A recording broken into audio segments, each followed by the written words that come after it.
And when I'm watching the 800, it goes out in 49, and I'm sitting there with Eddie Pels, the Associated Press. We're watching this in the basement on TV, and I was like, that's quick. I'm like, I wonder what Rudisha's world record split was.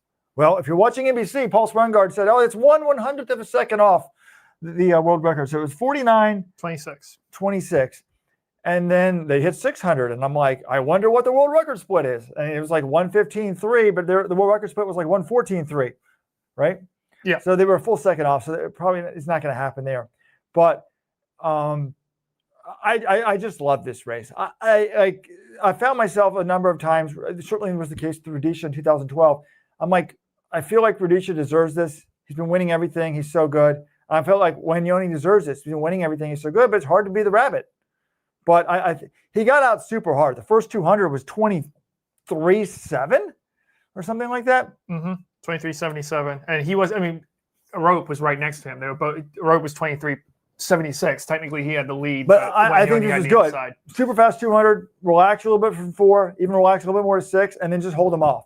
And it's what we've seen with Classic Wanyonyi all year long. They line up on his back at 700 meters, and halfway down the stretch, there was 4 people that could win this thing. You had Wanyonyi, you had Arop, you had Sedjati on the inside, and then you had Bergen too. Bergen was up there from Great Britain, and then they were almost like right next to each other. And then Wanyonyi just edges forward, and Sedjati gets past Arop, and then Bergen fell back a 2-way, moved up to 5th, and then Cian McPhillips of Ireland. My God, he was way back and just rolled down this field and finished 4th. What a performance for him. He said afterwards, he was excited just to get out of the first round. And he's like, I want to make the final. And now he's like, well, I'm a little disappointed in medal. Dude, you just ran back-to-back Irish records. That was amazing. Navaski Anderson of Baltimore. I've got an interview of him. His coach, Tom Brumlick. Baltimore via Jamaica. Yeah, baby. They live in Baltimore. I'm going to start going. I'm going to the Under Armour facility every week to watch these guys. Like, he finished 6th in a Jamaican national record. I got an interesting interview with him. I was like, did you see this coming? He's like, yeah. Like off camera, he was telling the coach, I'm really proud of my record, my national record. I think he had back-to-back national records. But he's like, I'm sorry, coach, I'm going to win this for you one day. Like he was adamant that he's eventually going to be a world champion. Now, I don't know how many finals say that, but I was like, wow, he's just saying this right in front of me to the coach. Like it wasn't on tape. He was just saying to the coach, like, we're going to win this. Well, but he also gave a ton of props to his coach. He was like, you did this, man. Like, he was like, he was not taking credit. He's like, this was because of you. You were so good. And I'm going to go down there and try to get to the bottom of this. But I said, did you see this coming? He said, absolutely. And listen to the YouTube interview. He's like, we did a 600. And he's like, when was it, coach? And he's like, well, it was 1 week before the first round here. And they were thinking Italy or somewhere, I don't know, some training camp sounds like Jamaica. Whatever the world record is, I think the world record he said was 1:12.7. And they ran like 1:13.1. So it was within a half second of the world record. I'm like, was that when people talk about workouts and let's run, there was a 200 split for somebody the other day. They're like, oh, it's probably the running start. So I asked him, I said, hey, was that a running start or was that a standing start? And he's like, standing start. All the Jamaicans saw it. So he's like, I knew I was in incredible shape. And he ran extremely aggressively. If you watch the first lap, he's right there with those guys. So talking to Arop after the race, he's a fun guy to talk to because he's won a world title in the past. And when he did the world title, he used to be this big front runner in college. And world title goes out last and wins. Tonight, he goes up to the front. And John had kept saying before Worlds and Weldon too, hey, Arop's not winning these races. He's not doing very well. And I point out, well, his seasonal best this year is better than other years. But afterwards, in this interview, he was like, look, I didn't want to tell anyone, but I've been battling Achilles injury for the first time, and it's been really hard. It's been up and down. He's like, but I felt really good coming in. My team has got it under control. He's like, I felt confident. And he's like, it's actually interesting because his first 100 was a little bit reserved. He's like, I wanted to get the lead, but he's like, Wanyonyi wouldn't let me have it. And then it's a long interview. I asked him, like, well, why'd you go in the back in the past? And he's like, well, I wanted to surprise people. And I think he told me that Mohamed gave him some pointers on tactics. Maybe I was wrong about that, but fun interview. But like he was thrilled to turn to medal. Like, you think, oh, he's won before, he's gonna be upset. No, he was like very proud of the performance, and it was just a great race. It was a fun race, historic race. Again, first time in history, faster than London 2012. All 8 guys broke 1:43, and I think actually if we're looking for silver linings for the Americans, because we had 3 damn good Americans, all ranked in the top 10 in the world coming into this thing, none of them made the final. It's hard to make this final. I mean, look at this. We've got 8 guys in this field running 142. Yeah. Well, Robert, thanks for finally letting me get a word in edgewise here. Because I wanted to talk about Wanyonyi. It's just crazy that he can do this time after time. Everyone knows what he's going to do. He's going to get to the front. He's going to run pretty quick. And he's going to make you think he's vulnerable the last 100. He's going to give you a chance. He's going to look like he's fading. And Arop, you saw it tonight. He pulls up on him with about 50 to go. And if you haven't seen this guy race before, you're probably like, oh, well, here it goes. Arop's going to go by. Wanyonyi always has something in the last 100, or in this case, the last 50. And his strategy is like blinding. It's actually very, very simple. It's get to the lead and don't get past. And he said he adopted that in 2023. After the World Championship final, he led it.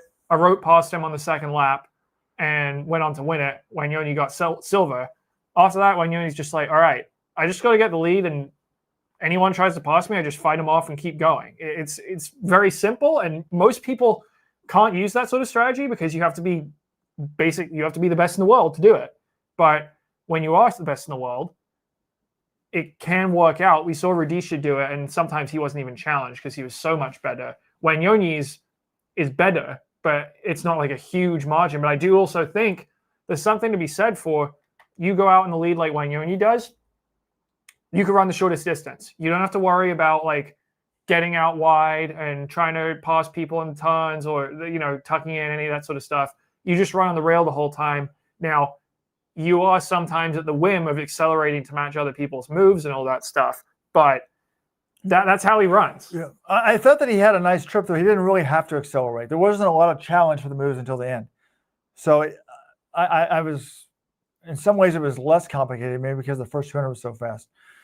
And anyways, this is Let's Run. I'm co-founder. This is Ace staff writer Jonathan Galt. If you're new to the show, thank you for joining us. This is a special live edition from Tokyo, Track Talk Live. We have a podcast every week called Track Talk for everyone.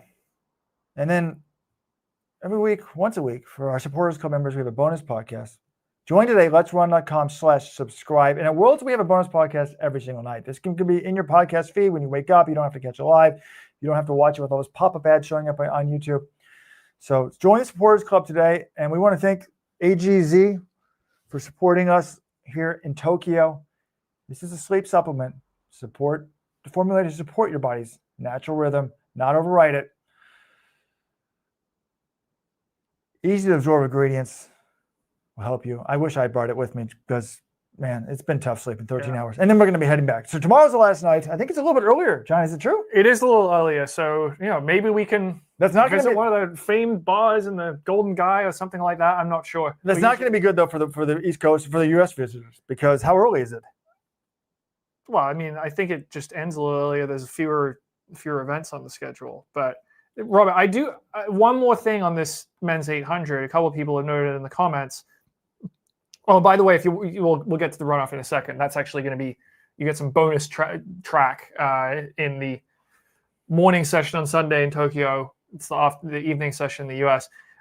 One other thing on this 800, few people mentioned they'd like to see Wanyonyi in the 1500 moving forward, or trying to double, I think, not just leave the 800, try to run both. And this is something he said as far back as April with Grand Slam track. He was open to moving up in the 1500, and we saw how well he did in Kingston. He won that race. It was a kicker's race.